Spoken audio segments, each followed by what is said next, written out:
Kalau sudah cukup gram nak keluarkan item emas, kaedahnya macam mana cik yang berada di jauh? Okey, kalau dah cukup gram senang saja.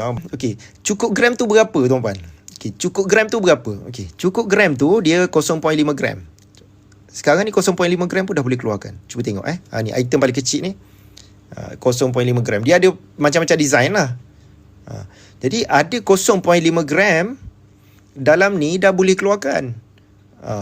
Jadi nanti nak keluarkan, tekan withdraw. Lepas tu dia ada charge premium. Premium ni RM50 untuk item ni. Dia kalau item yang Aurora ni tuan-puan, Aurora ataupun design yang Disney ke Marvel ke, dia ada royalty. Jadi premium dia tinggi.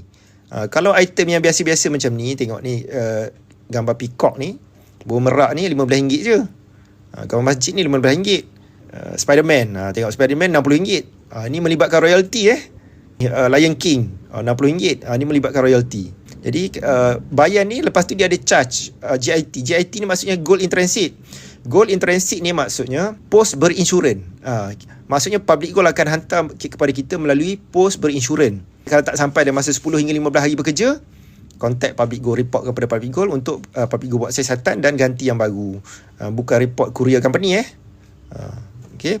Jadi tengok cara dia nak keluarkan. Boleh tekan ni lah, boleh pilih lah nanti. Boleh pilih untuk item ni, boleh add to cart. Lepas tu nanti ikut step ni lah. Tapi kalau item yang besar-besar ni, cuba tengok item besar-besar, bunga emas contoh, gold bar 50 gram, appointment only. Public Gold tak post ni. Kalau appointment only ni, maksud tuan-tuan tekan ni, nanti make appointment kena buat appointment Nak buat appointment macam mana? Mudah je, klik me, lepas tu klik my appointment. Pilihlah. Ini physical outright purchase. Ini pengeluaran daripada Gap. GSAP maksudnya Gold Silver Accumulation Program. Nak keluar daripada Gap, tekan ni lah. Lepas tu pilih nak keluar dekat mana-mana branch. Mana-mana branch, tuan-puan boleh pilih yang terdekat kat mana.